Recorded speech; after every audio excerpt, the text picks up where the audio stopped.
Welcome to the intersection where life and art collide. I'm your host, the punk rock pop, Leigh Pierce. And on today's show, we're lucky enough to have filmmaker Michael Kallio. Michael, welcome to the show. Could you introduce yourself, please? Hi, I'm Michael Kallio. What Leigh said. Uh, I'm what? How do I introduce myself?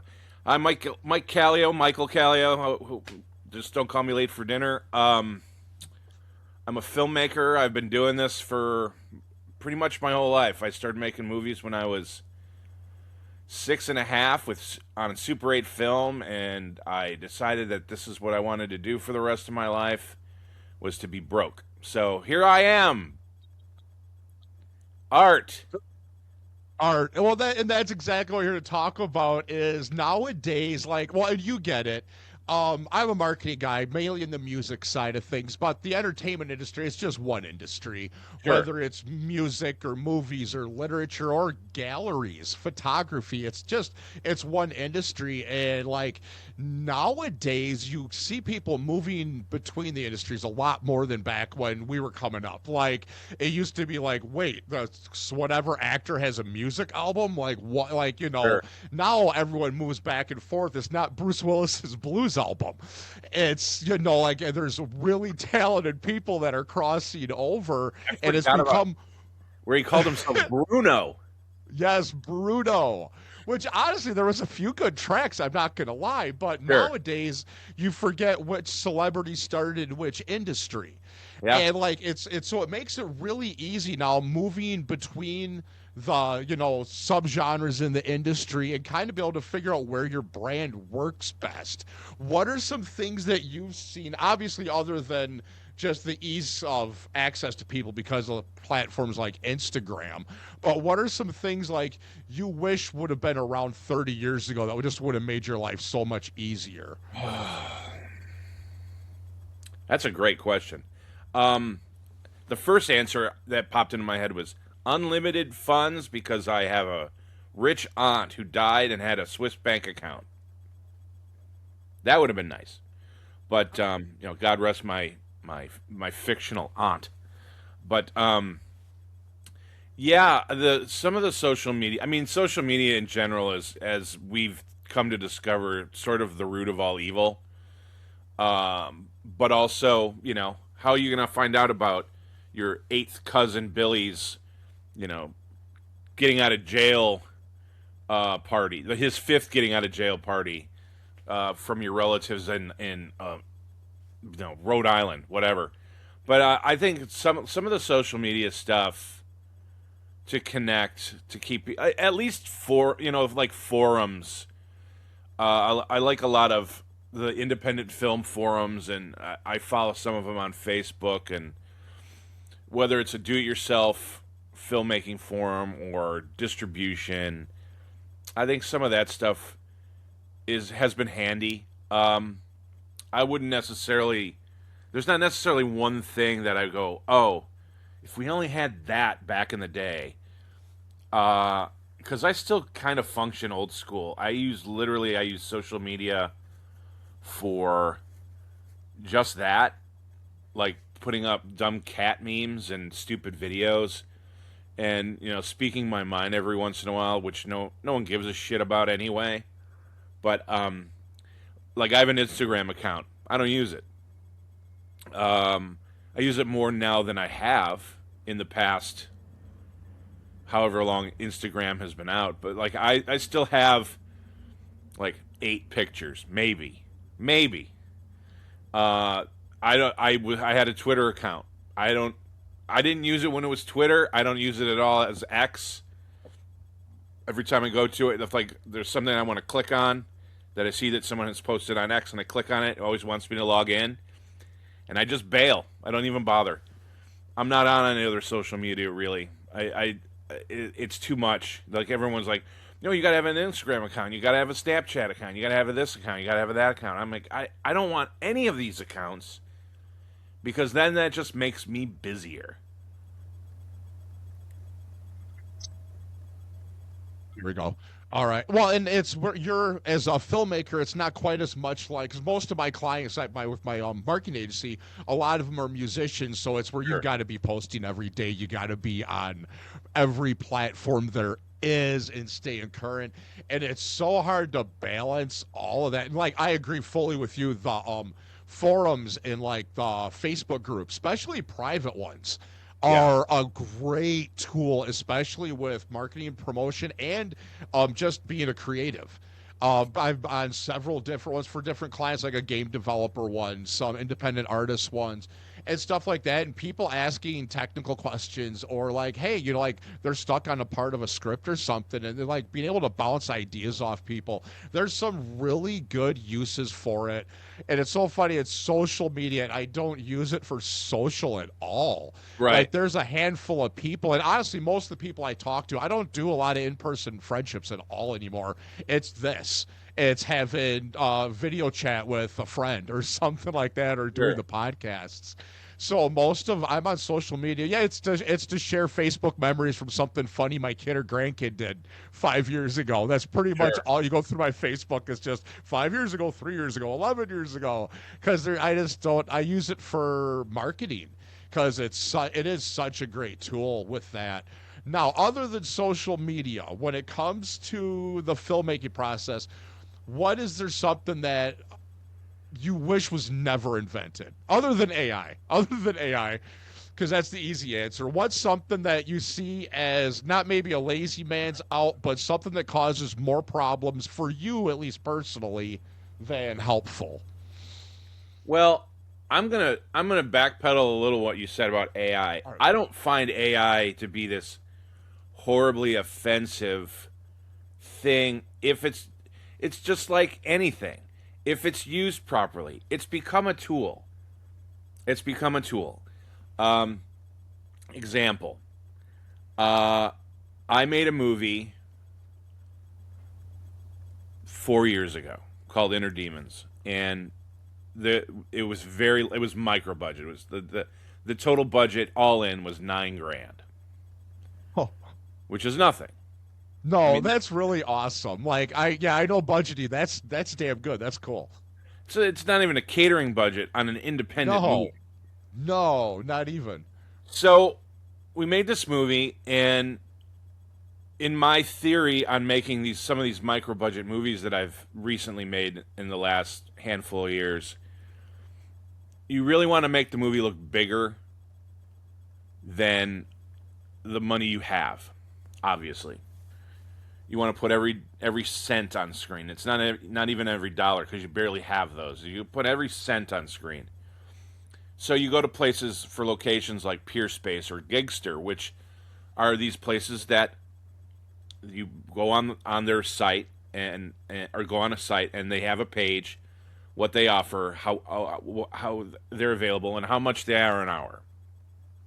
So I rented this cool kind of. It had multiple sets that I could use for different like moments in the movie, and it was it had like the red curtain room from Twin Peaks that I thought was fun that I used, and this weird cathedral with this neon cross that was cool, very stylized. And I was using it for like dream sequences and stuff, but we had to do. They had a confessional, and we had a whole scene of dialogue, like a 2.5 page scene, and a very important scene. So I go, me and my ragtag crew go, and there was like 8 of us, 7 or 8 of us, and we get there, and we're about ready to shoot, and we start hearing these, and I was like, well, that's not going to be good for sound at all. And it went. We were only there for 4 hours, but it went for 4 hours. Not only that, the building was right on a street, right on a major street. So we heard buses and this machinery. And I walked out front and I walked around because it was the back of the building where it was coming from. I walked all the way around the back of the building. And it was some sort of clothing factory, like or textile factory. they're not going to shut their machines down for 4 hours for me. And I don't have the money to ask them to do so. So I went, oh, well, we got to deal with it. And luckily, there were some moments where there were breaks, small breaks. But my dialogue scene, you hear machinery in the background. And it just as AI tools were becoming more predominant in editing software, I clicked on a button, it's called Vocal Enhancer in DaVinci Resolve. And it got rid of it. Got rid of all of the noise, but the dialogue sounded fine. The audio, the voice, the vocal stuff sounded great. So I look this tool up, and not even a tutorial. It was just like proof of how well this stuff works. It was two guys. There's a guy with a microphone, and standing next to him was a guy with a football helmet and a wrench. And he said, check out how this tool works. The guy starts banging on the helmet with this wrench, right next to the microphone.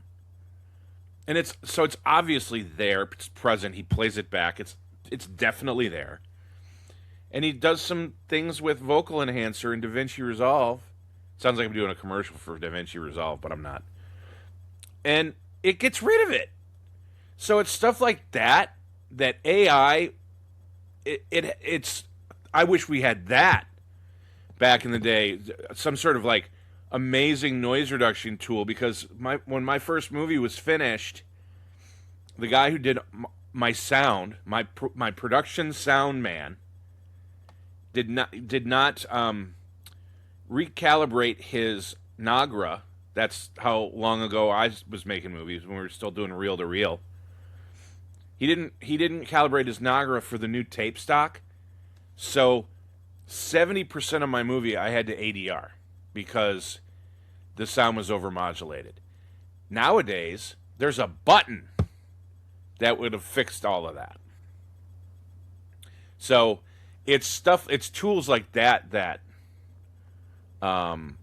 is where I appreciate AI. It creating characters, that too. It's like, if I have $5, but I want an alien in my movie, I should be able to create an alien. Now, does it take from every alien ever made that's on the internet and cobbles an alien together? Yeah. Does it look like a generic gray? I think if it's generic, it's okay. Because there's only so many ways you can make a gray alien. I'll give you another example. I'm doing a Christmas movie right now. Finishing up a Christmas movie I shot a few years ago. I didn't have a budget to decorate huge areas, but I have wide shots, and we've used a little bit of generative fill in certain areas to put Christmas, because they're Christmas lights. They're red and green Christmas bulbs. They're generic. If you're creating something that's stealing from someone, that's not cool. If you're replacing a performance, that's not really cool either, or a voice. But it is a tool, especially in the low budget world. A friend of mine just made a killer bear movie, and they used AI to generate a grizzly bear. We know what grizzly bears look like. They're generic. They did some amazing shit for like less than $30,000 budget. It's a much bigger looking movie than it is. So I don't hate AI, but what do I wish they didn't invent? I want to say digital cameras, but I can't, because it gives everyone a right to make their own movie, and every right they do have to make their own movie, but it's so saturated now that there are no, it doesn't feel like there are event movies anymore. Even like, we got a fifth Indiana Jones movie, and people were excited about it because everyone hated the fourth one. But it underperformed. There was hype about it, but I think the internet. I think partially the things I wish weren't never invented was the internet to an extent, and digital to an extent, if you know what I mean. Like, Yeah. I love the fact that, like Francis Ford Coppola said at the end of Hearts of Darkness, a little fat 13-year-old girl in her backyard with a video camera shooting a little movie and creating art. And now, what's the biggest platform, streaming platform globally? YouTube, and you can monetize it. It's kind of crazy, but you got to go with the flow. So I don't have one specific thing that I wish was never invented, because technology is going to technology, and I think. And look, without technology, we might not have gotten those Star Wars prequels. But and hey, I'm not going to knock George because he was always about technology. But all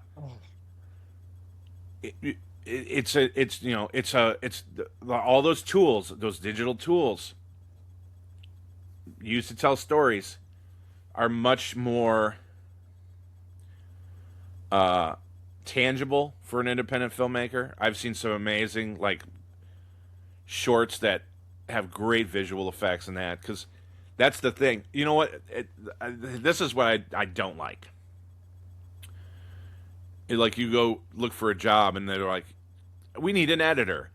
Do you know After Effects and audio stuff and this and this and this? You got to know 9 things, and they'll pay you the same rate. That's the problem. I only know 1 thing out of those 9, so you're not going to hire me. That's what I hate. That's what I wish would change, because I just kind of adapt. Like, when I first heard about mini DV, I was like, no, film. And then I got a mini DV camera. Kind of strangely, a friend of mine called me and goes, hey, there's a Sony VX1000. My buddy saw it at his pawn shop. It's only $1,500 as opposed to $2,500. You should buy it. So I did. And I utilized the crap out of it. Matter of fact, that camera died years ago, but the husk of it is sitting on a shelf, because that was a camera Spike Lee shot the majority of the movie Bamboozled with. So because big filmmakers started embracing their technology. I mean, look at Danny Boyle with 28 Days Later. All shot with a consumer Canon XL1. Those Canon XL1s, I think, were the game changer, because the interchangeable lenses, Yep. and it looked like you were shooting on film because of the 24 frame. That was like, I saw one on eBay. Like, I never had the money to get. I always messed around. I always had either my Sony High 8 or a cheap Sony Mini DV. Nothing like that. That was always my dream. One of those white bodied XL1s. I saw one on eBay for like $50 and it works. I was like, I might just have to buy one, because it was like my bucket list, even though I would never use it, just to hang on the wall to say, hey, I finally got one. I've still got stacks of mini DV. Yeah. I had the VX1000 when that started to go. I was like, I want the Panasonic DVX100. And I shot a couple features on it.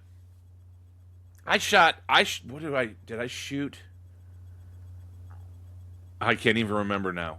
I made a found footage movie in 2000 that never got finished, but were we shooting with XL? I think we had one XL1, and I think at the time I had my DVX100. And that, I love that camera. That's another story. But yeah, you got to embrace the technology, but also you can go with the flow. But I have pushback on. As I said, I like AI, but I don't love AI. I like AI when it's a tool and not a replacement. because no AI is going to have the heart to write a beautiful screenplay or make an incredibly wonderful movie with heart. There's no heart. It's robots taking control, like the Terminator. Yeah, that's what people are looking for nowadays. And it's hard to find because it is such an oversaturated market. Any art, because of digital, the applications for, I mean, you got GarageBand, you can record your entire album and release it from your fucking basement, never ever step Yeah. outside. Same thing with the movie. I mean, you could do it all for no, but now because of the way the fucking world is right now, I think everybody's looking for that art that means something. Or like for me, it's always either something that's got to be very political, very heartfelt, very meaningful, or it's got to be the complete opposite and just B movie slop trash.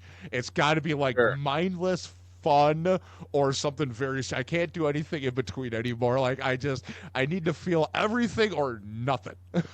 No, I'm kind of in the same boat. I mean, my wife Jessica, and I went and saw Project Hail Mary, Ooh, and I think it's a masterpiece. Lord was a Phil Lord and Chris Miller, the duo that made that movie, Lord and Miller, made an old school epic. You're basically living. I mean, it jumps. I'm not spoiling anything for anybody by saying this. It jumps back and forth from Ryan Gosling in space with this character and what happened to get him there. And it jumps back and forth quite often. But the space stuff, I mean, the whole movie, it's a masterpiece. But the space stuff is so epic and grandiose, and with the score, and the people don't make movies like that anymore because they're too busy being corporate. Studios are too busy being corporate and not taking any risks whatsoever. And now it's biting them all in the ass. Because I'm a Marvel fan. I'm a comic book fan. I like those movies. My favorite one, though, is Iron Man. Because Iron Man, first and foremost, Favreau was like, this is either going to work or it's not. And I went to see Favreau's first directorial feature, Zathura, Jumanji God, in space. yes, that was such a good movie. That was such a good movie. So I got a sneak screening that I'm not supposed to go to because I'm in the industry. You're not supposed to be in the industry, but it's a free movie, and I'm a plumber. I'm a garbage man. No one will know because I'm not Steven Spielberg or Martin Scorsese. No one knows who the hell I am. So my buddy Don, who's also in the industry, called me one day. He lives in Michigan, but he was in town, and he's called. This was obviously years ago when Zathura was before Zathura came out, which I believe was here's technology. Hey, Alexa, what year did the movie Zathura come out? Zathura was released in 2005. Great, thank you.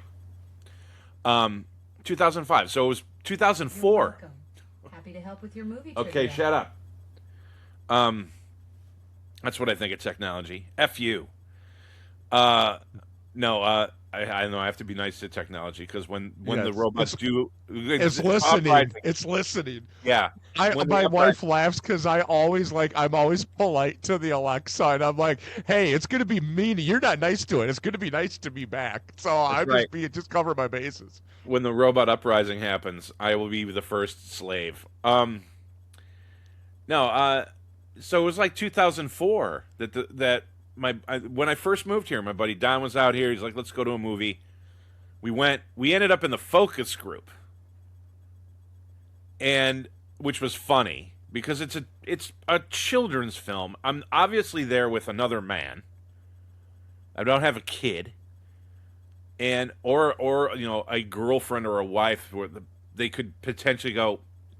He might have a kid, but I did sit next to a kid through the whole movie. it was him and his grandmother, which I was raised by my mom and grandmother, so I totally related to this kid because grandma took me places like the movies and stuff, and he was death gripping me and hiding behind my arm the whole movie, which I was fine with. And the grandmother, when the movie was over, she was like, "I'm so sorry." I'm like, "No, man, that's fine by me. I totally understand."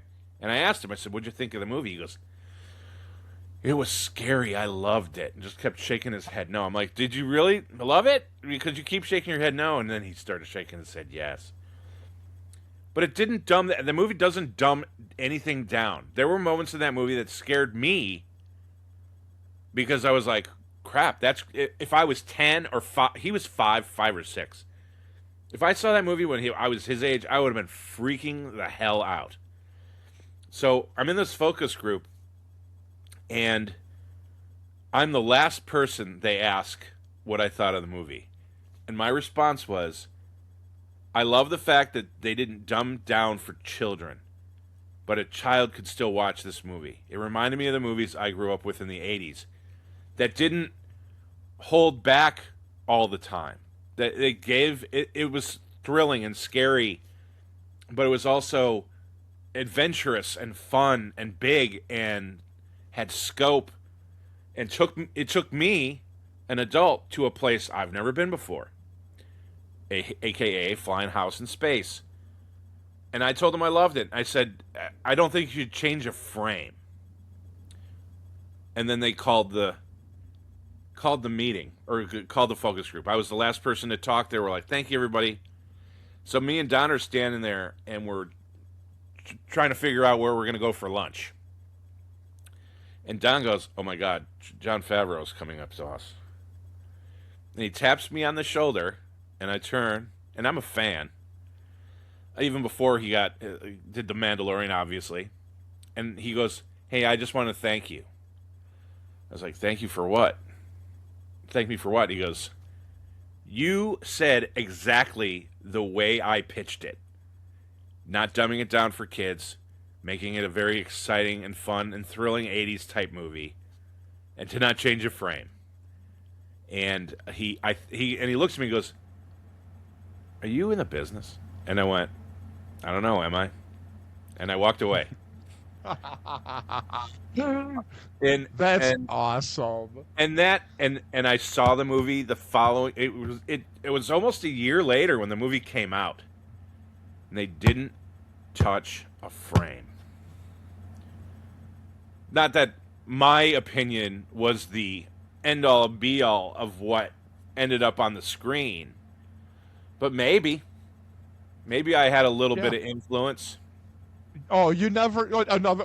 We're joking about the whole Forrest Gump thing before we started recording. It's the same thing, but I have a bunch of things where I was like, got interested and got people talking about something. All of a sudden, like a few months later, you hear there's a reboot coming out of nowhere, and you're like, "Did I do that? I might have done that," because you just don't know anymore.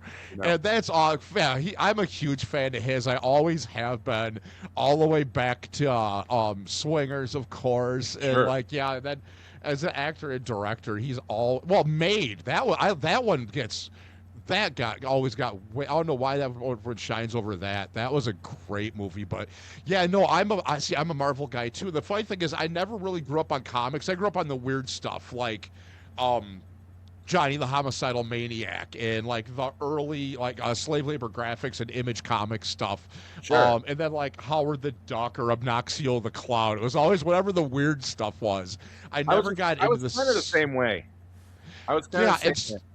So I never got into the superheroes much. So like, I love the superhero movies because like people are like, well, it doesn't stick true to issue whatever, and I'm like, I've never seen that, so I don't care. It's just enjoyable, and like I love like Iron Man 2. Honestly, with Mickey Rourke in that, is one of my favorite movies to sit down and just shut my brain off. It's so fun.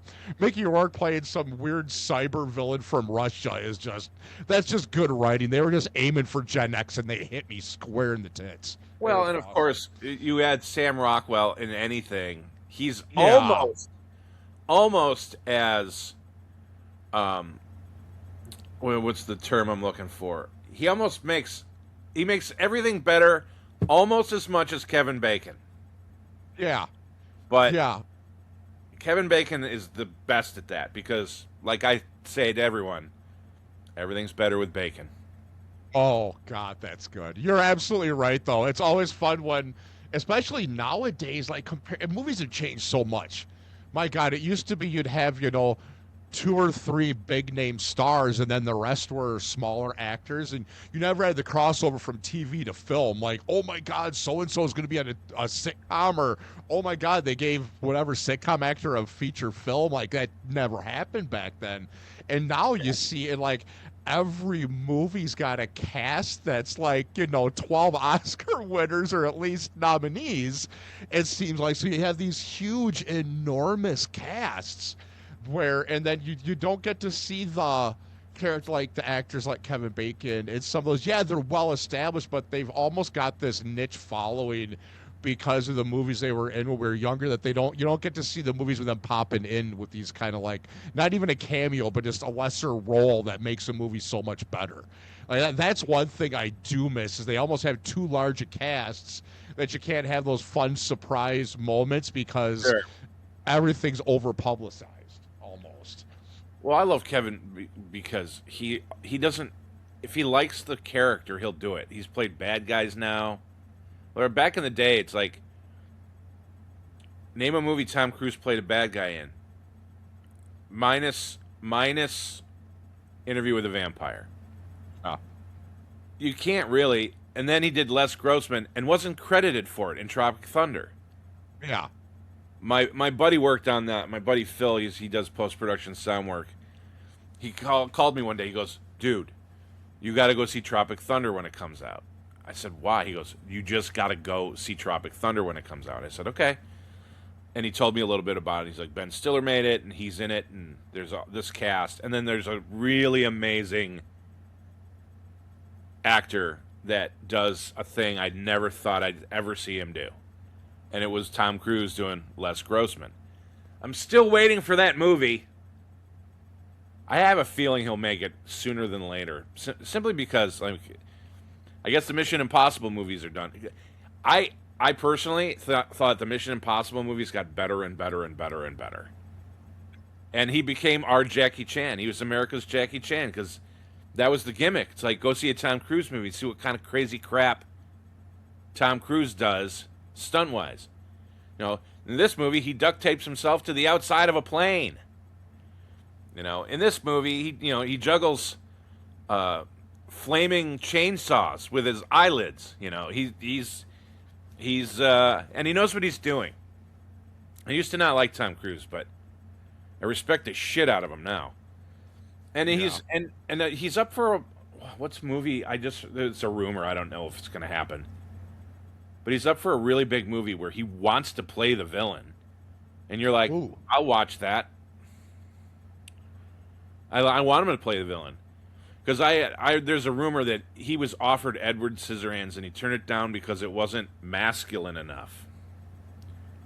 That sounds about right. I've never heard that, but that sounds about on brand. I can see that. When I heard that, I was like, fuck that guy. But yeah, now I respect the hell out of him.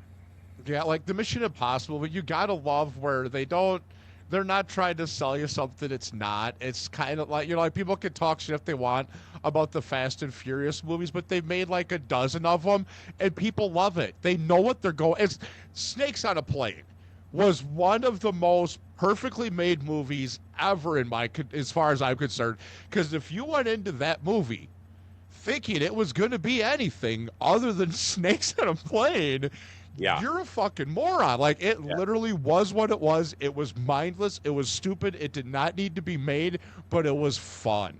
And I love, like, the dumb action movies like that. Like the Expendables, like that type of stuff. Like, let's just take all the old guys and put them in one movie because someone's going to love to watch it. Wasn't a whole lot of thought put into the plot and, the seriousness of anything. But you got to love that one. Like, I'm a marketing guy, so like it's just a marketing movie. They know exactly who they're targeting this to, and it's easy. And but that's when it's the most fun. Like I said, I love my art to either be really serious or really stupid, and nothing in between. Sure. What was I watching the other day? There's so much of that crap on Tubi, like Oh God, old that's the rare best 80s horror platform. films. Best platform ever. It's always on Tubi. The answer is always like, "What do you want to watch?" I don't know, but it's probably on Tubi. Yeah, I love Tubi. Tubi's Oh, now a good place for indies to go. it really is, and it's got all the great freaking cult classics for Gen X. I think every Christian Slater movie ever made is on Tubi, basically. Is And Cuffs? math, yes, I think Cuffs is. Oh my God, I I forgot about that one. I've been dying to rewatch that. I remember he breaks the fourth wall through the whole movie. He talks to the Yes, audience, and I loved it. I've I always loved the early movies that broke the fourth wall. And my favorite was Return of the Killer Tomatoes, oh, when okay, they had the product placement thing in the fourth wall break. Like, that's one of my favorite movies of all time. I've probably watched it more than anything. And those scenes went, oh my God, that was like the first thing I think I'd seen other than Looney Tunes that would do a fourth wall break, growing sure, up. And that just, it still makes me laugh. I love that. Well, when I went to school for marketing, the teacher showed talk about product placement and showed the scene from Wayne's World when they did the whole and I'm like, have you seen Return of the Killer Tomatoes? Of course the answer is no. sure. He's a professor. Of course he's probably not seen Return of the Killer Tomatoes. So I sent him the link. Well, as far as I know now, he shows that scene in class, That's funny. talking about product placement now. Because yeah, I love when they do the fourth wall break in movies. Just makes it so, like, I mean, how do you not love Deadpool? Like, I mean, it's, you just gotta love when they do that. And when you see that stuff back in the 80s and 90s, like, that was unheard of. Now Sure, every character does it, but yeah, that stuff was that's always fun. I mean, even Ferris Bueller talking to the camera. sure. Like, nobody did that. Like, now you've got shows like The Office and Modern Family and all the mockumentary stuff like that. But like, there was nothing like that back then. It was always such a fun. You felt like they were talking to you, and that was just Yeah, good filmmaking and good writing. I love that stuff. me too. Me too. Speaking of Killer Tomatoes, Yes, let's talk. Let's talk tomatoes. I have nothing to say. The best is when you put your hand over that, it turned red. So it was even Sure. better. You missed it. Yeah, it turned red. Oh my God. That's great. Um, yeah, I helped produce a fifth installment that's coming out soon. I'll say soon. This Yes. year. It's called Attack of the Killer Tomatoes Organic Intelligence. I'm I'm so happy.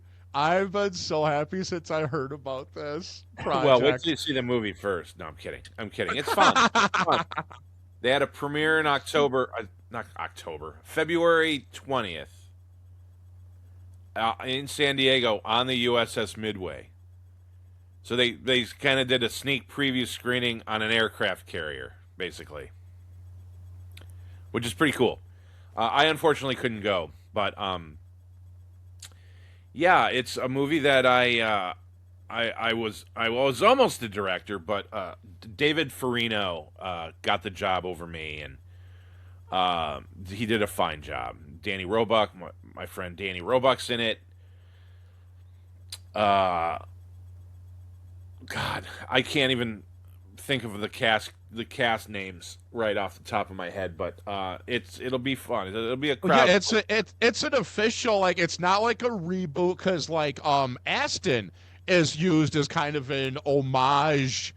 Gang Green, who's been there from day one, the only, I think, well, one of the few only original left. So like, yeah, I'm so excited about this. This is going to be so fun. Yeah, and Oh, I got the radioactive chicken heads. I got they were looking for someone to do a remake of the Tomato Stomp song from the original movie, and I pitched the chicken heads and Carrot Top being a close friend of mine, not the comedian, but the singer of the radioactive chicken heads for those listening.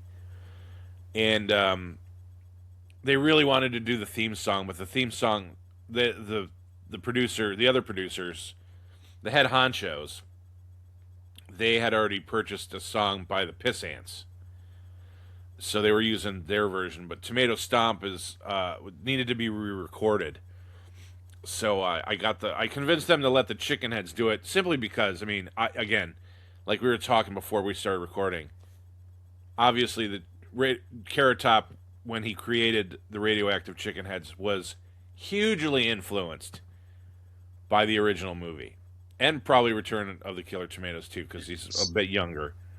But they recorded the song, and it's in the movie, and then I think they're using it for the end credits as well. So, and we're doing.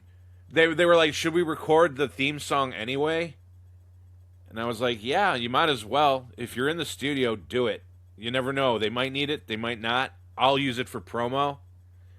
So the Radioactive Chicken Heads recorded Tomato Stomp and the theme song, and we're doing music videos for both. If you're unfamiliar with who the Radioactive Chicken Heads are, look them up on Alternative Press, because they were voted the best punk band in LA for 2025. Yes, they were. And which is well deserved, because they've been doing this for 3 decades, and these guys, like Michael said, that if there's a band, it's literally like you listen to this and you're like, okay, this is just Attack of the Killer Tomatoes, Dr. Demento, and punk rock. It's like they were fed 3 things growing up, and this is what happened, and it's fucking beautiful. They're such a fun band. They're so fun. I dare anyone to go down the rabbit hole on YouTube with all of their music videos and their live clips, and I've been making a documentary on them for the last few years, and several years now. But they're a fantastic band. They need more recognition. I'm trying to get a movie off the ground for them. Yes, we are the Booster Club. We are the Radioactive Chicken Heads Booster Club. We are gonna do it, damn it. Because those guys deserve it. But get on their YouTube and check them out. They have, they've got, what's the one's got 20 million? That's the one with Jerry Caselli. Pest Control. No, that's not the one with Jerry Caselli. Pest Control is the one with Ron Jeremy. It has a little camera on that one. Yes. And over 20 million views. These guys are no joke. And they're all extremely talented artists. So the content they come up with is it's awesome. They're a lot of fun. But yeah, so they've got, and that's how we met, was our mutual friend Carrot Top. So I had him on my past show that I did. I'm gonna have him on here again soon. He's got a lot of big cool stuff coming up this year, including the Killer Tomatoes. So let's talk about that a little bit more. So how did you end up getting, obviously you're a late Gen Xer here, and so you grew up with the original and the remake. So what's it like to be able to it's probably one of those movies that made you want to do what you do, and now be able to be a part of that has got to just the little Mikey's got to be Well, it's funny because I made a movie, my second feature film that I made in Michigan. It's called Mutant Swinger from Mars. So the title doesn't fall too far from the apple tree or the title tree or whatever. Oh. I was definitely influenced by it. So when my buddy Kirk, who used to direct the Muppets and worked for Industrial Light and Magic and was he was a gremlin. He was actually several gremlins. He puppeteered several gremlins in the original movie. I believe he voiced some of them too. When we became friends, he's the punk rocker in Star Trek IV with the boombox that flips off Shatner.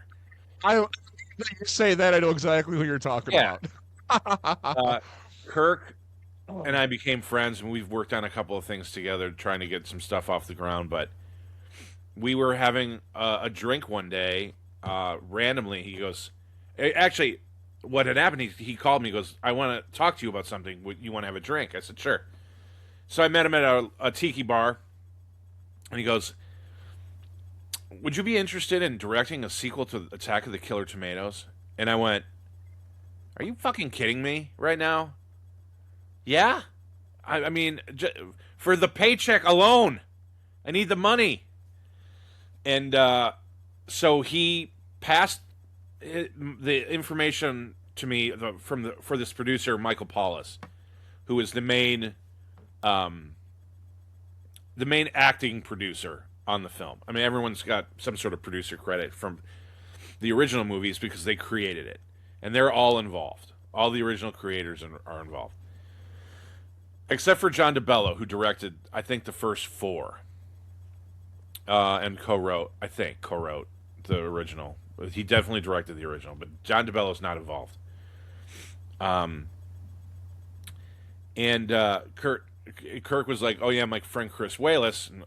For those who don't know who Chris Walas is, Academy Award-winning special effects artist, did the all the makeup effects for The Fly from 1986, and ended up directing the sequel, The Fly 2, with Eric Stoltz and Daphne Zaguni. Zaguna? Guna. Yeah. Sorry, Daphne, if I bastardized your name. Yeah. And he was originally going to do it, but he ended up having to deal with some other things in his life and couldn't. And then, sorry, I've got a weird animal in here flying around. I'm not just going Hunter S. Thompson on everybody. So Chris couldn't do it. He passed it to Kirk because Kirk knew Michael from producing other things that he was involved with. And so I met Michael via the phone, and he basically said, there are other people we're trying to court. So I was like, all right, I didn't get it. Oh, well. I get a call a week later that I'm in the running. Well, that's cool. I'm in the running. Awesome. I'll get excited when the check clears. And then I got a call a few days later that it was between me and another guy, and the other guy won out. But the producer, the line producer, not Michael, but this line producer, Roger Mayer, he's like, I really like your work. I'd like to work with you. So that's happening. He's trying to find some money on a couple projects for me currently. But unfortunately, I didn't get the role. But the role of director for Attack of the Killer Tomatoes 5, Organic Intelligence. But we started, because I'm part of the reason why I was very intriguing to the executive producers was I work for Anchor Bay. For those who don't know who Anchor Bay is, Anchor Bay back in the day was like the Shout Factory of today. Distribution company, re-released a lot of really classic, cool horror and sci-fi action. I mean, Anchor Bay released all kinds of stuff, TV, movies, whatever genre you can think of. Anchor Bay is almost like Gen X brain rot, like everything, yeah. Like the cult Tubi, almost, you know, it's the cult classic stuff you could watch 100 times. So, 2 years ago, the brand was reborn, and I ended up becoming the indirect director of acquisitions, because I kept bringing them movies because they picked up a couple of my things in the reformation, and now I'm the official director of acquisitions. You can see me on the website.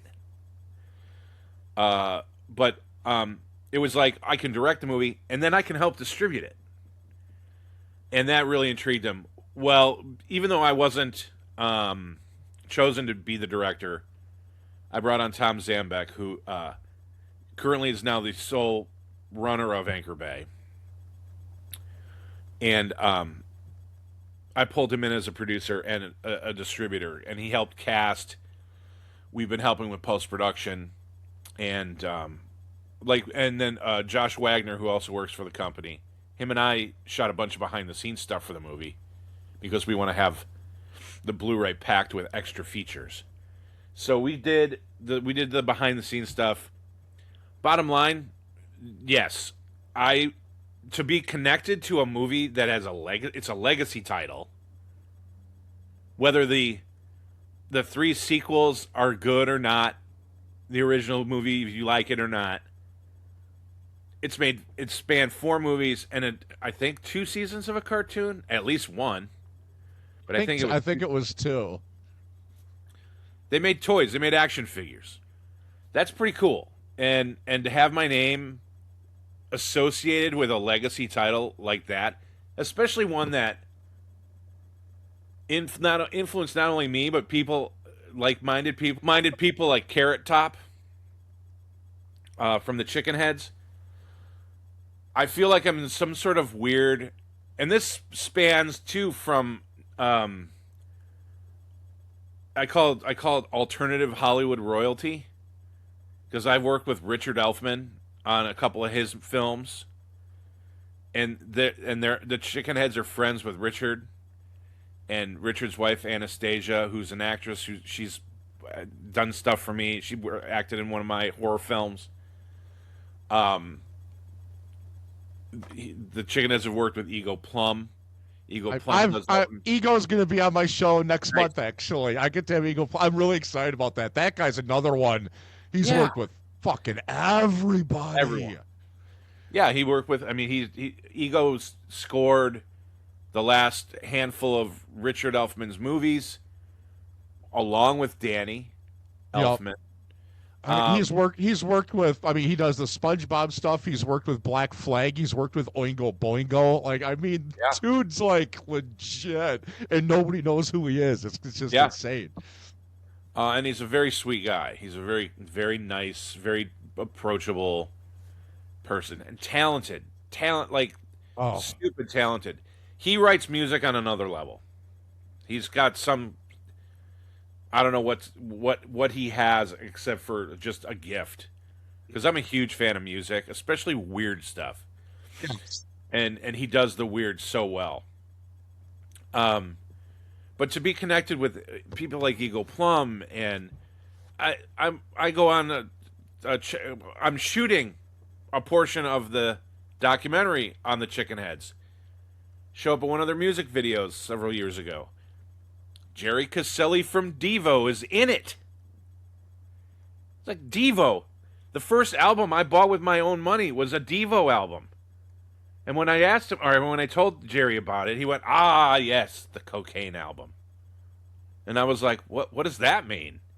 Apparently they were under the influence quite a bit on that particular record, which makes me laugh because I've always said it was the most aggressive Devo album ever.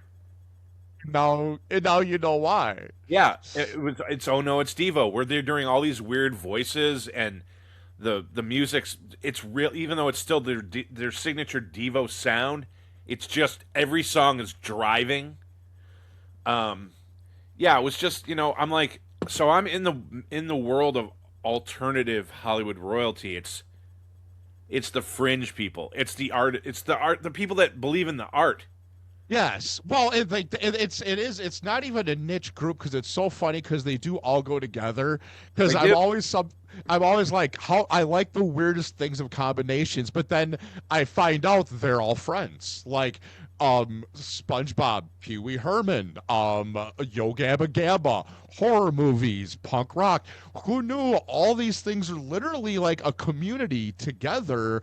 And throw in Guar and Green Jello into that mix too, and Killer Clowns from Outer Space. It's literally one big group of fucking weirdos, and I love it to my soul. I just love that. Like, it's literally, I'm getting to meet all these people that have had a hand in the stuff that has shaped me who I am. And it turns out I'm not the only one. I could talk to you about everything from SpongeBob to Return of the Killer Tomatoes or Guar, or I mean, you got to do the Pee-wee's Christmas. You were part of that. I was. I mean, so talk about that. That's absolutely awesome. Our friend was in that as well, and like, that's just, God, if they do it again, I'm seriously, that might be the only thing that gets me on an airplane, is going to see that happen live again if they do it again, because that was just unhinged. That was so cool. Well, it was funny too because Oscar, the Chickenhead's manager called me up and said, "Hey, Carrot Top said that you might be interested in playing a thug, like a biker type, for this Pee Wee Herman." So to tell the audience, there's a historic theater in Glendale called the Alex Theater, and they have special events there all the time, movies and live events and things like that. They were showing, for charity, they were showing the Pee Wee Herman Christmas special. And Tom Kenny and the High Seas, Tom Kenny's band, the High Seas, were performing several songs. For anyone who doesn't know, Tom Kenny is the voice of SpongeBob. He is Patch the Pirate. Yes. So, like I said, that was how did I forget about Tom? Talking about all this Right. Eagle Plum, and I completely forgot about Tom too. It's so insane. Well, and two side stories, real quick.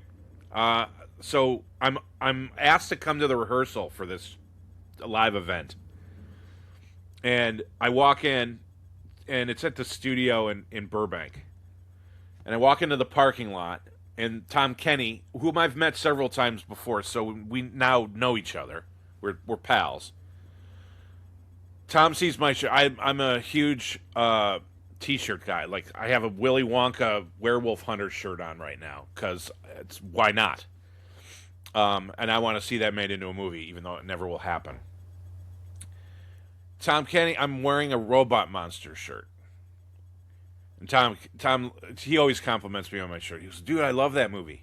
Want to hear a fun story?" I was like, "Sure, Tom. I'm sure you have a lot of fun stories." Come to find out, there was several years ago, I want to say it was 2008, there was a 3D festival at the Egyptian Theater where it was 3 days of nonstop 3D movies. Creature from the Black Lagoon being the final movie of the weekend. But one of them was Robot Monster. So Tom Kenny had run into the Cramps. And they were like, "We're huge fans." And he's like, "I'm a huge fan." And randomly they started talking about Robot Monster. Obviously, Tom Kenny can tell the story way better and way more into detail. Because I was just so mesmerized, he actually had a story about this stupid movie that I'm wearing a shirt of. And the Cramps! Come to find out, they asked him to go to that movie during this 3D festival at the Egyptian. So Tom Kenny hung out with the Cramps. And then after they watched Robot Monster in 3D, they went and had lunch or something. Or dinner. It's like, how cool is that? Another little random story. Michael Kallio, who I had mentioned earlier being the main producer on Killer Tomatoes 5, knows DJ Lance Rock. Oscar texts me, Oscar being the Chickenhead's manager. He also manages Tom Kenny and DJ Lance Rock and several other people. He texts me a picture of myself in high school. I'm like, "Oscar, where did you find this?" And he was fucking around with me. He was like, "Oh, I always do a background check, like a very thorough background check on anyone I work with." And I'm like, do you think I'm some sort of criminal?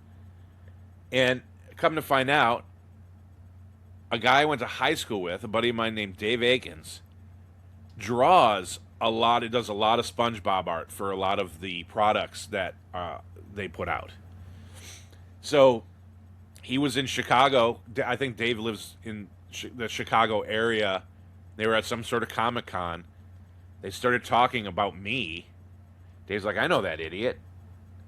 Send him this picture. See what he says." Like, he whipped up, found a random high school picture of me. Small world. So, I know DJ Lance Rock now, and I shot an interview for the Chickenheads documentary with him. Then I'm carrying him off stage. All right, so back to my story. They're showing this Christmas special, Pee Wee's Christmas special, at the Alex Theater.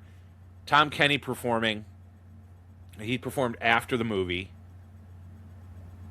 Yeah, he performed after they showed the movie. E.G. Daily came to perform. Our friend Dottie, she was at the rehearsal too, which I thought was cool. Tiny little thing. She performed with Tom, and then the gag was DJ Lance Rock comes out dressed as Pee Wee and does the Pee Wee dance to Tequila. That was being performed by Tom Kenny and the High Seas. And some biker types were supposed to come out and carry him out, which we did, and it was very fun. But it was very strange because I am backstage at the Alex Theater. It's a sold out show. And I'm like, I'm going to be performing. I mean, I'm not doing much. I'm picking up a skinny guy dressed as Pee Wee and helping him carry off stage. But I'm like, I walk out there, I'm all into it, like, you got to go. Come on. Let's, kind of manhandling poor Lance. And we picked him up and we carried him off. We ended up doing it again at the end, just randomly, as he's thanking everybody. We did it one more time just for fun. But yeah, it was a weird. It was like being on Attack of the Killer Tomatoes. Like I'm part of this legacy, which is strangely connected. While we were waiting to go on, I was downstairs the basement of the Alex Theater in one of their several green rooms, and comedian Dana Gould comes down. And I've had run-ins with him before. He's another guy who was like, I love your shirt. I happen to be wearing a Gary Panter rendition of Pee-wee. It's actually the Pee-wee from the original playbill from the Pee Wee Herman show when they were performing at the Roxy back in 1981. And he's like, oh my God, I love your shirt. And then the next time I saw Dana, he said the same thing. And I'm like, I'm the same guy who was wearing this. How many times have you seen this shirt? I'm probably the only person in Los Angeles that has one. But being in that world is crazy. It's like, I don't know. It's hard to explain, but it's surreal because I grew up listening to Devo and Oingo Boingo when I was a child. Those were my bands. Everyone else was listening to Def Leppard, and I was like not interested. I mean, they were okay, but I was surrounded by people who were listening to more pop music, and I was, I still had the Thriller album because Vincent Price, but yeah, I was listening to all these bands. I was more of an alternative kid, listening to the weirder stuff than the stuff that was played on the radio all the time. Well, and it wasn't easy to find weird stuff back then. Like, because I love the weirder the better, Like, I mean, Throbbing Gristle, Alien Sex Fiend, Sure. any of the old Wax Trax stuff. I mean, there was it wasn't easy to find the weird, obscure stuff like back then, and then to find the weirdos, the fun. I always want my art weird, whether it's music or books or what, and see that everybody ended up kind of congregating together to this community that we've both lucky enough to be a part of and know the people in it is just, it seems perfect. It's full circle. You're like, I was friends or fans of these when I was younger, and now I'm a part of it, or at least a friend or adjacent. And that is one good thing about social media. Because, it's networking. It's from one person to the next. Oh, what do we got? So you mentioned art. It's by Kaz. Oh, nice. Who does art for SpongeBob? Yes. He does. He's one of their designers. So Carrot Top calls me one day and goes, I'm going to a dinner. Richard Elfman loves to barbecue. He's a master at it.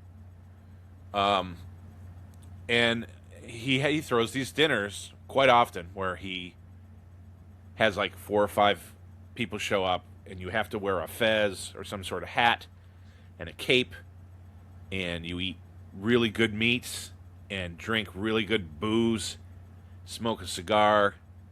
So Carrot Top invites me, and the guests are Kaz, who signed my poster to Michael. I never forget a movie.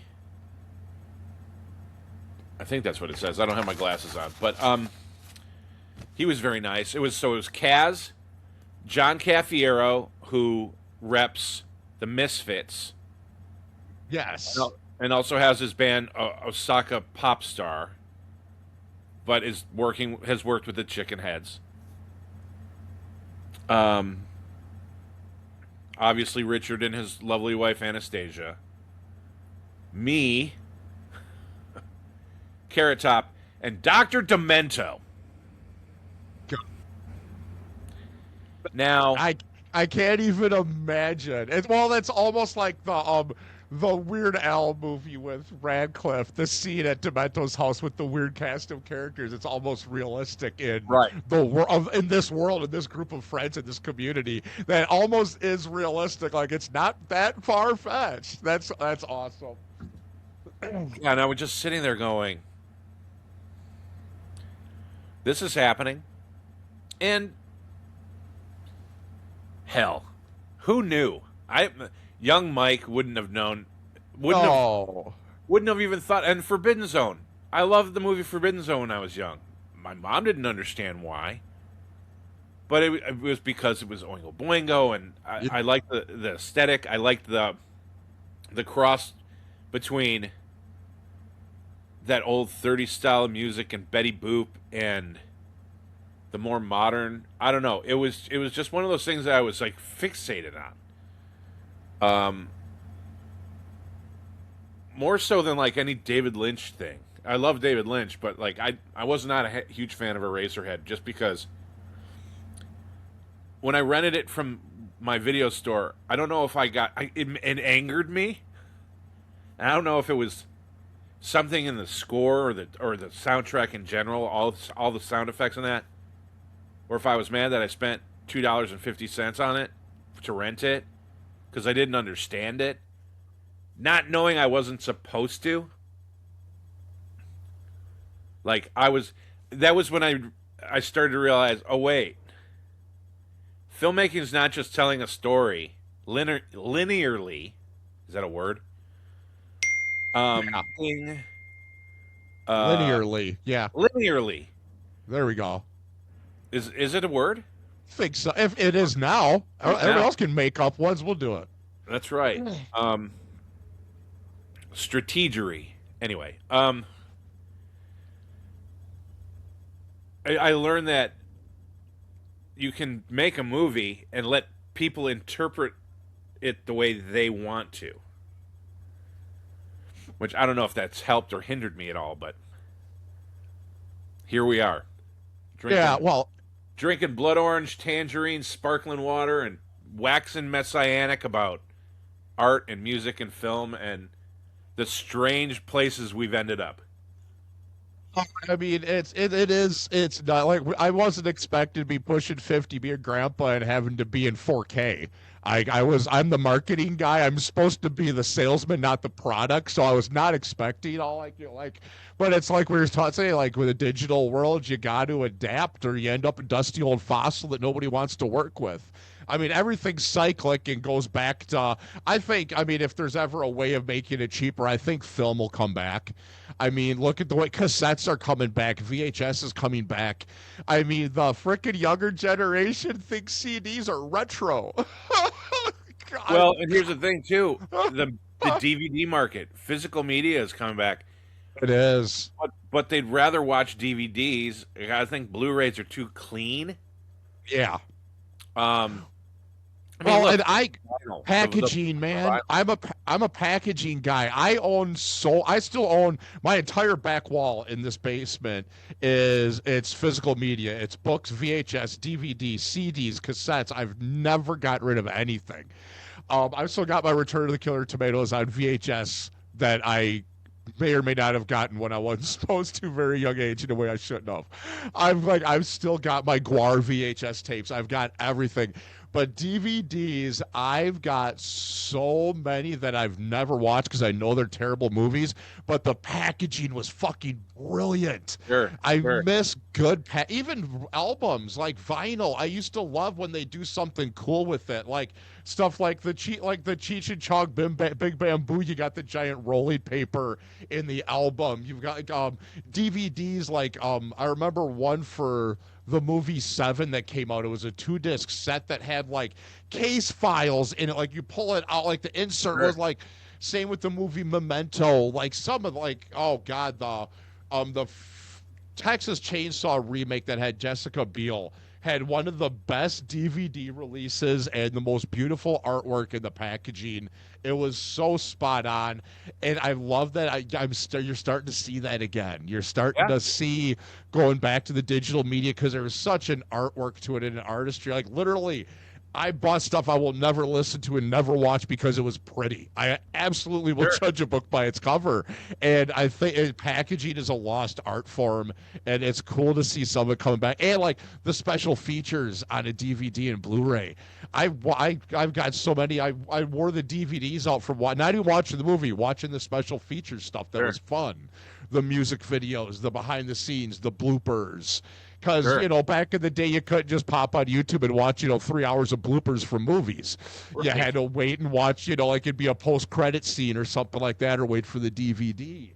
So, yeah, I'm glad to see people taking the time to hit that side of the entertainment industry. Show us how it's made. Show us the behind the scenes. Show us the fuck ups. Like we want to know. Like same with the music industry. We don't want our musicians to be rock stars. We want them to be the guy next door. We want to know it's human, because then in this shitty, horrible, almost Armageddon world we're living in, we still got this like maybe I could do that. It makes it a little Right. more realistic. It's something we Well, could grab onto.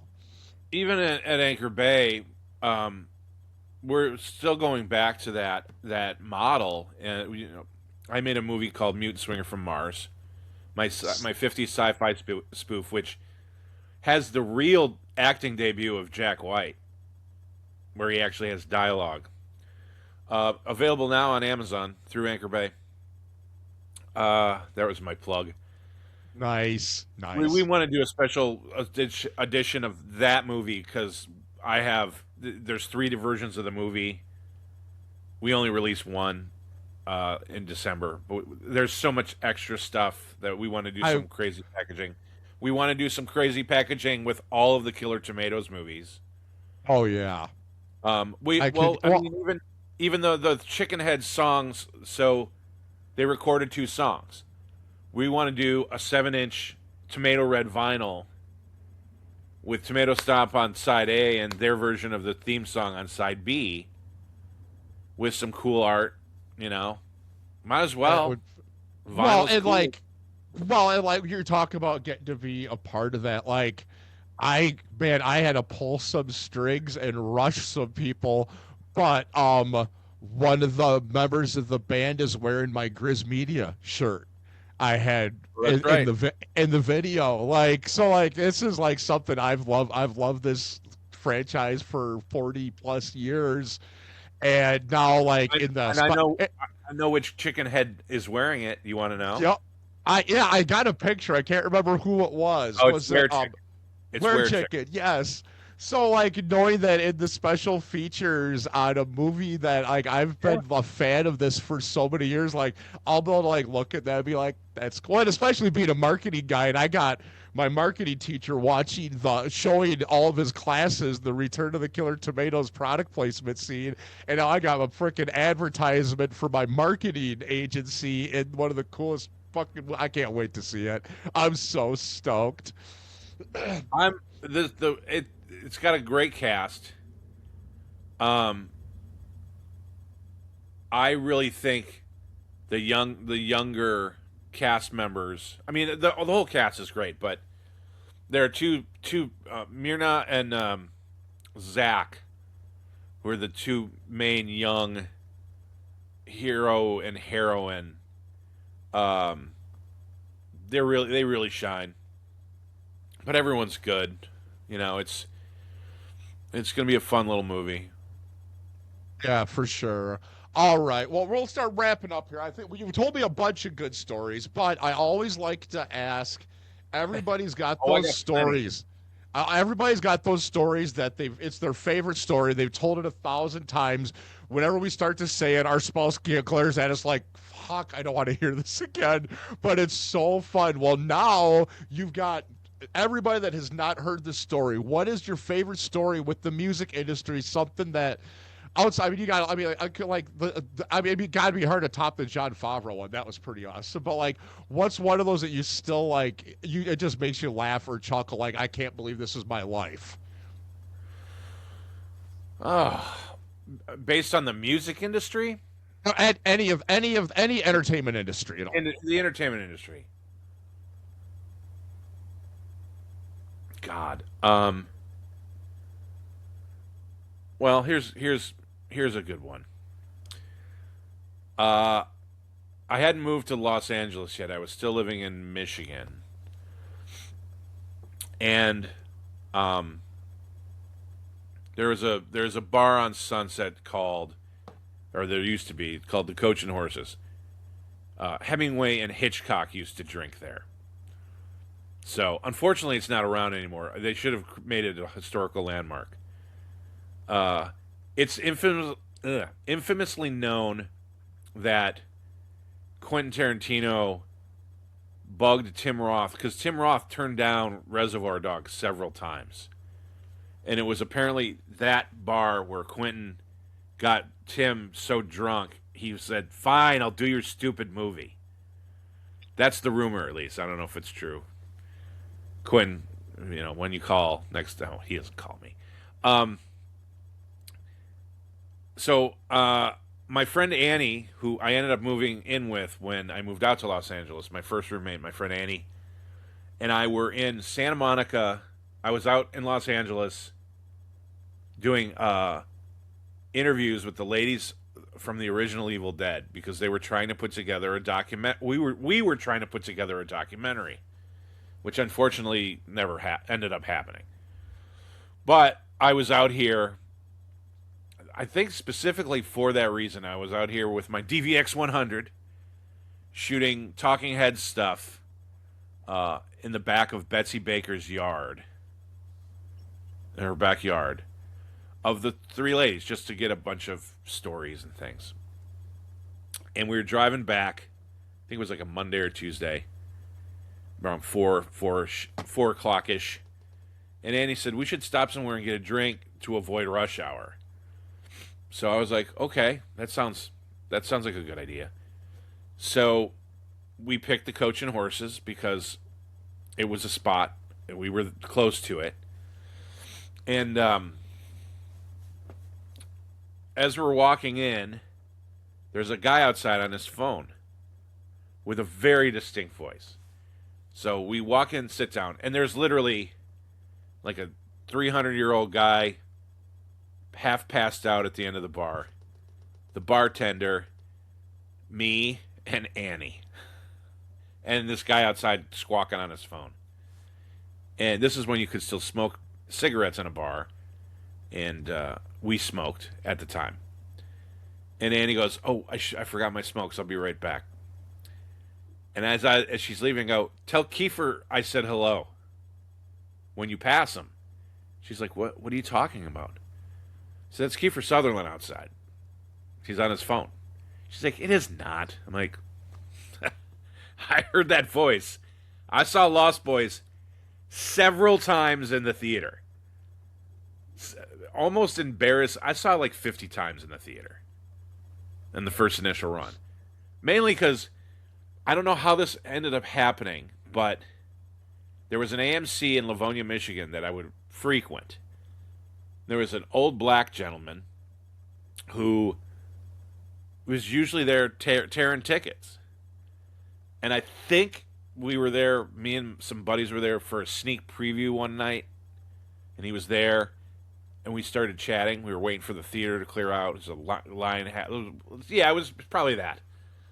And we started chatting, and he was like, oh, you like movies? I was like, well, I want to be a filmmaker. So I could go up to this guy, if he was working, and hand him a fake ticket, and he'd fake tear it and let me in.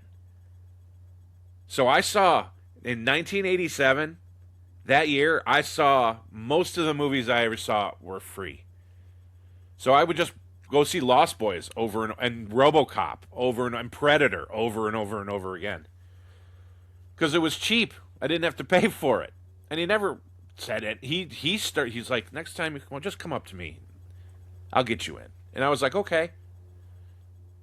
I'm sure he's probably passed at this point, but what a nice thing to do for some dumb white kid. And so Annie comes back in with her cigarettes, and she's like, oh my God, it's Kiefer Sutherland's outside. I'm like, yeah, I know, that's what I just told you.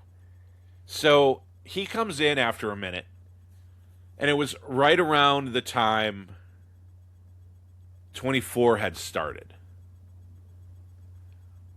And I watched I didn't watch the show, but I did watch the pilot, the 2-hour pilot, which was directed by Stephen Hopkins, who directed Predator 2, which I liked better than Predator 1 at the time. And so I just was like, hey, man, I really like 24. I like the pilot. It's great. How is it working with Stephen Hopkins? Just chit chat.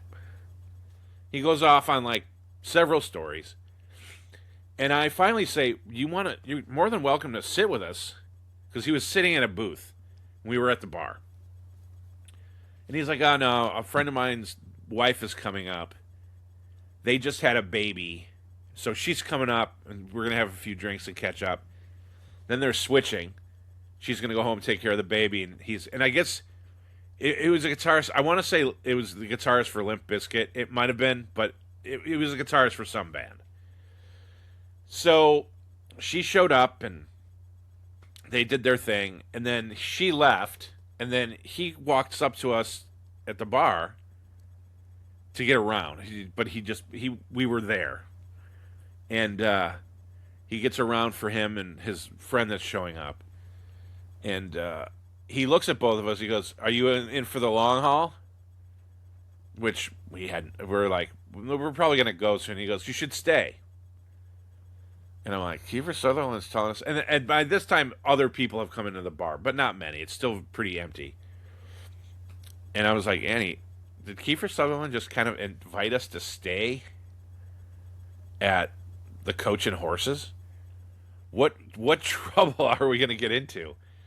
So we hung out. We wanted to see how this was going to play out.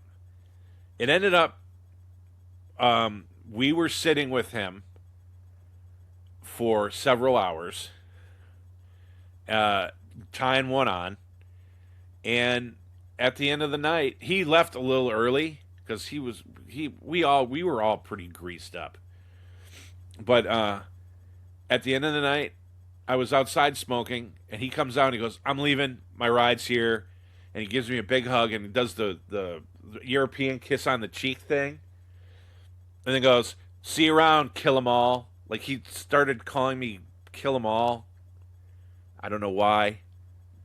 Back in the day, my hair was shorter. Not much, it was still long, but this was not all white. It was just a goatee thing going on. And, yeah, so he started calling me kill 'em all. And since then, I've run into him several hundred times over the course of many years. He used to hang out at my local watering hole up to about 5 years ago when he moved to the East Coast. But end of January, he was here for a convention, and I waited till the line was gone, literally like 5 minutes before the convention closed. And I walked up to him and I was like, hi. And he was like, oh my God, I haven't seen you in forever. I was like, yeah, well, you moved. But it was an interesting, that was one of those moments where I'm sitting in a booth and I'm like,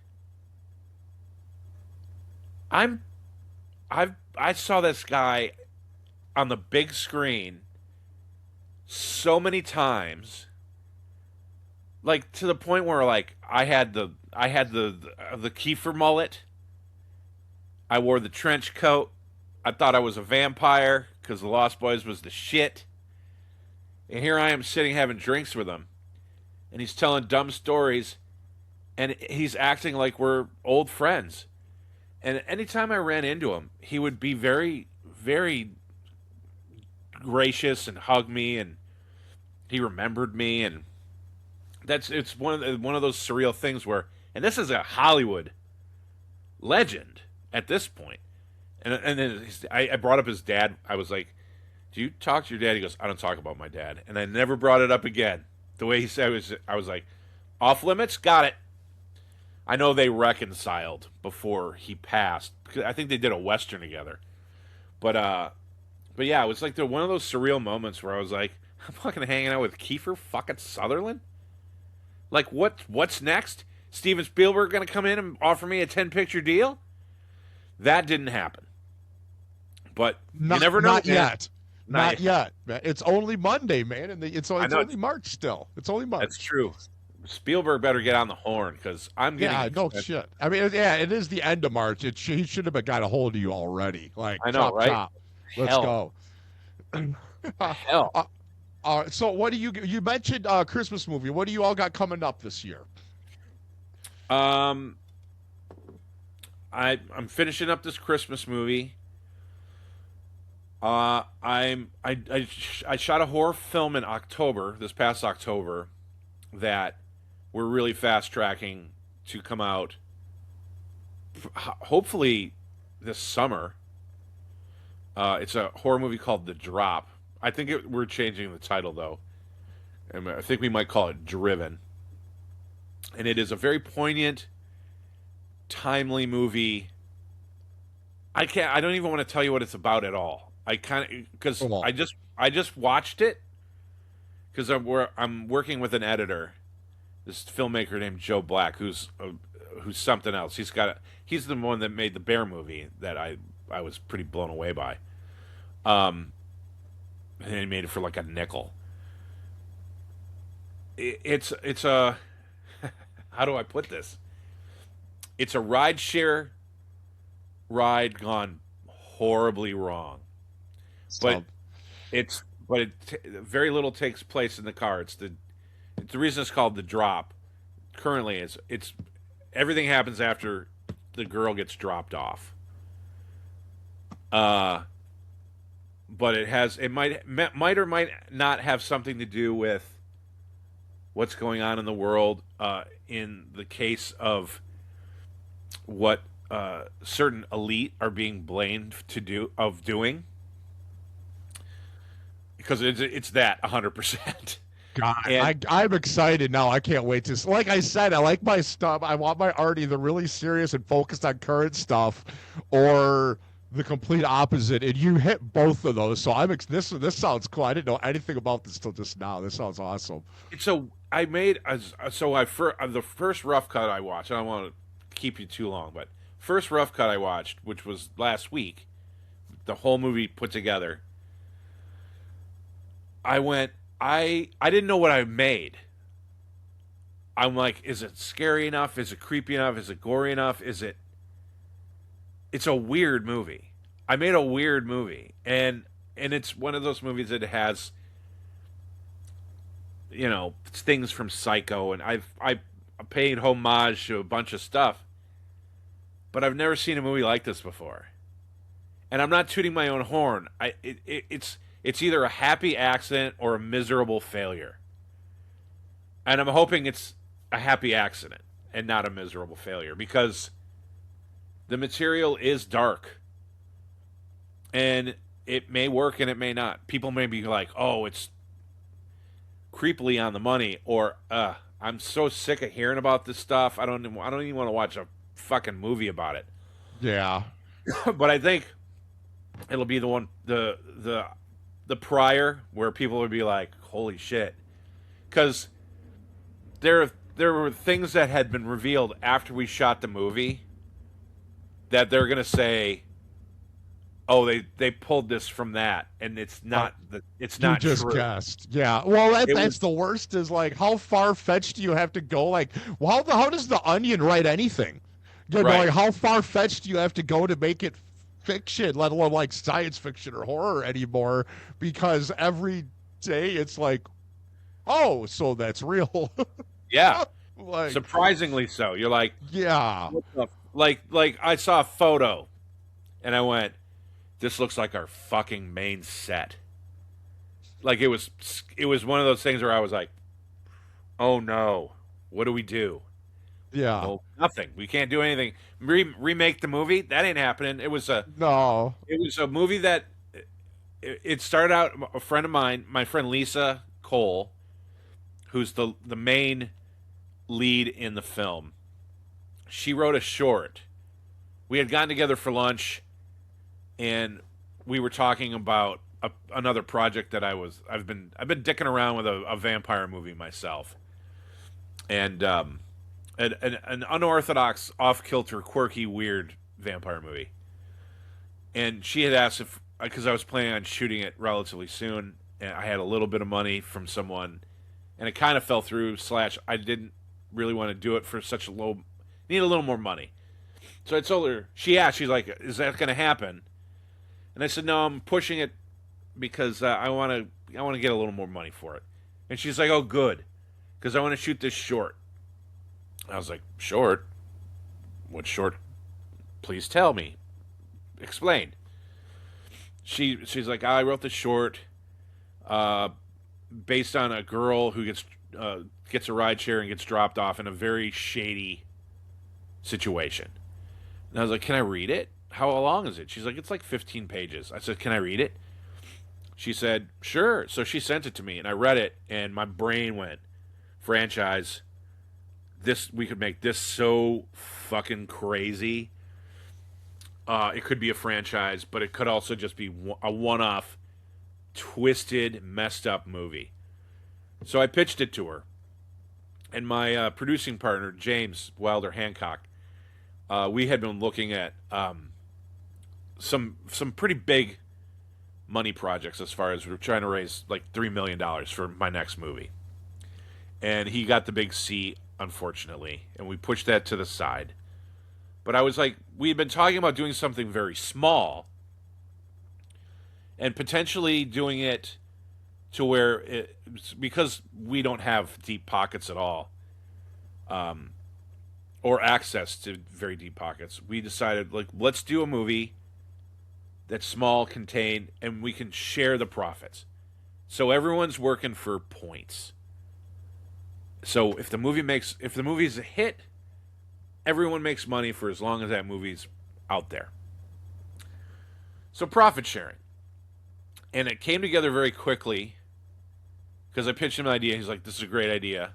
I pitched Lisa. Lisa's like, "If you want to develop it, let's make this into a feature." And it was literally from like mid-August, well, maybe a little bit earlier, late July. We started talking about it, and we were shooting in October, Jesus. which That's is awesome. rare. Is rare. It was great because the last movie that fell together that quickly for me was my second movie, my sci-fi spoof, Mutant Swinger from Mars, where within a span of a month we were shooting a movie on 16 millimeter with a full crew and a full cast. We had sets built and shit. Jesus. So it was one of those things where this little movie fell together very quickly, and the acting, I got so lucky with my cast. Lisa, of course, is great. Joe Salazar is our bad guy. He's amazing. McKenna Schultz, she's our young female lead. She's so good. Everyone's so good. Got very lucky with this movie. So the drop, soon to be probably titled Driven, that's coming out. Christmas movie will come out hopefully around. We're thinking about a Christmas in July screening. Oh. To get people excited about it when it comes out around the holidays. I'd actually like to release it on Black Friday. Because I know some shoppers who would be like, "We shopped all day. Let's go to a movie. Relax." I think it's not a Hallmark movie.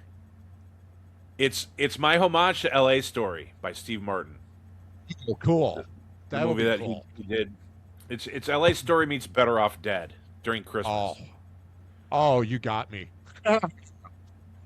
There's a stop motion character peppered through the whole movie, Jesus, so you it's like old definitely school got me. Rankin and Bass. Nice. What else do I got coming out?